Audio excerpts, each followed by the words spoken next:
একটা ভয়ঙ্কর হাদিস বলেছেন, এই হাদিসটা যতবার পড়ি থরথর করে আত্মাটা কাঁপে।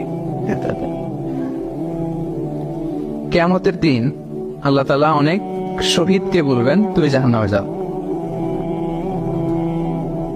সে বলবে আল্লাহ আমি জাহান্নামে যাবো, আমি তো রক্ত দিয়েছি তোমার জন্য, লিইলাহি কালিমাতিল্লাহ,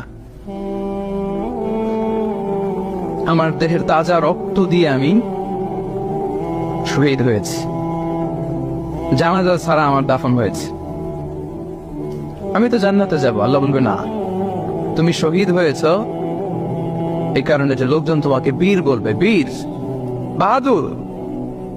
তো দুনিয়াতে তো তোমার বাহাদুর বলছে, তো তোমারে বিশাল যোদ্ধা ছিল, বাহাদুর ছিল, এই খেতাব তো তুমি পেয়েছো, আমার কাছে কিচ্ছু নেই, জাহান্নামে যাও, go to the hell fire. অনেক দানশীলকে আল্লাহ বলবে জাহান্নামে যাও। সে বলবে আল্লাহ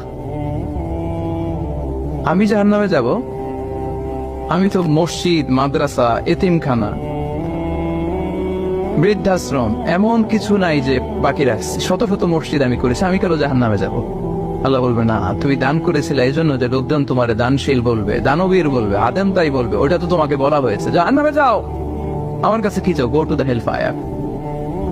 সেদিন আল্লাহ তাআলা অনেক আলেমকে ডাকবেন, অনেক দাঈদেরকে ডাকবেন, অনেক দুআত ইলাল্লাহদের তিনি ডাকবেন।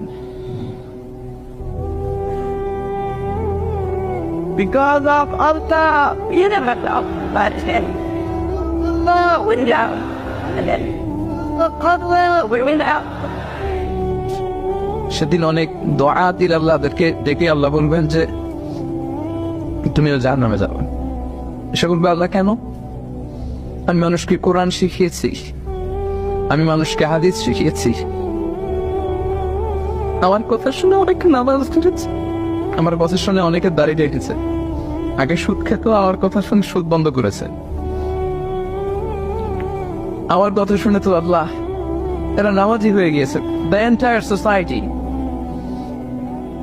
সুদ বন্ধ করেছে, নামাজ ধরেছে, তারা ফরজ যাকাত দিত, আল্লাহ আমি কেন জাহান্নামে যাব?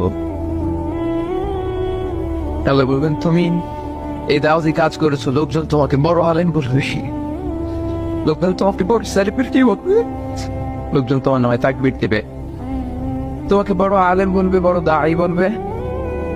এটা তো বলা হতো তোমাকে দুনিয়াতে, আল্লাহ না বলে ডাকা হতো তোমাকে, বাহারুল উলুম বলা হতো তোমাকে, জ্ঞানের সাগর, অনেক বড় দাঈ, অনেক বড় সেলিব্রিটি তোমাকে বলা হতো এই দুনিয়াতে। তো যা চেয়েছো তা তো পেয়েছো, আমার কাছে কি চাও?